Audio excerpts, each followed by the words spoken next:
I want to turn now to CTV's Rachel Aiello. She has been listening along with the rest of us from the Bureau in Ottawa. So, Rachel, I'll start with what stood out to you in that address. The Prime Minister very well received there by that audience in Davos.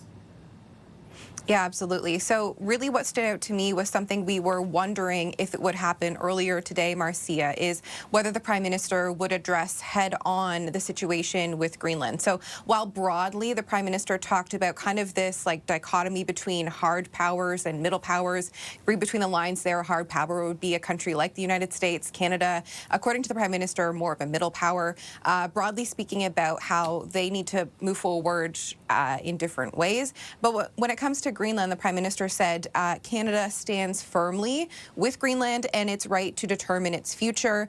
And then clearly Canada is committed to NATO Article 5, the commitment, he called that unwavering. Also saying that Canada strongly opposes any tariffs in relation to Greenland. So the first specific comment from the Prime Minister on that front, obviously Trump has threatened a bunch of European countries with tariffs for their opposition to his plan to take over Greenland. And then, of course, Canada is calling for talks to achieve shared Arctic security. So really that was the quartet of key points from the Prime Minister on the situation we've been following for a few days now with Greenland that stood out to me, Marcia. Yeah, and he was asked by the interviewer if he thought that Russia and China's threats against Greenland were real, and he said that threat was more perspective than actual. I also wanted to get your take on what you heard from him on the Board of Peace. He was asked if Canada had agreed, had accepted that invitation, and whether or not Canada would be writing a $1 billion check to have a seat on that board.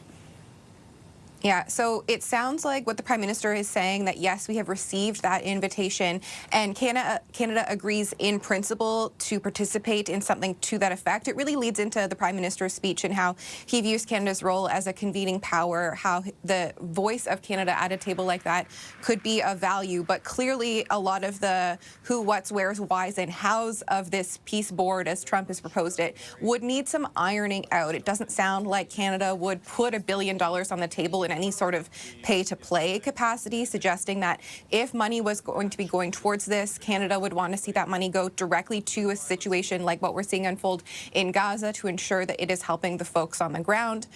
So it sounds like there is a lot of conversations to be had before any sort of agreement from Canada comes in terms of what this peace board would look like in a way that Canada would be comfortable participating in. Some questions actually came earlier today to Canada's ministers who are on the ground in Davos about how Canada could be comfortable being on a board that Vladimir Putin, Russia's president, has also been invited to. So clearly, this is a proposal from the U.S. president that is still very thin on details, and I think that would dictate how serious Canada's commitment to it in the future could be. Yeah, and for anyone who might be wondering if President Trump was listening, as you reported earlier, he's not there yet.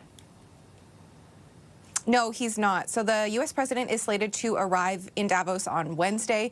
The Prime Minister will be there for a bit of the day tomorrow. So it is possible that on Wednesday the two's paths could cross. But it doesn't look right now, based on the Canadian Prime Minister's itinerary, that he'll be there through the entirety of Trump's day tomorrow. So if they're going to have a side-to-side conversation, it would happen probably earlier on in the day before Carney is wheels up back to Canada.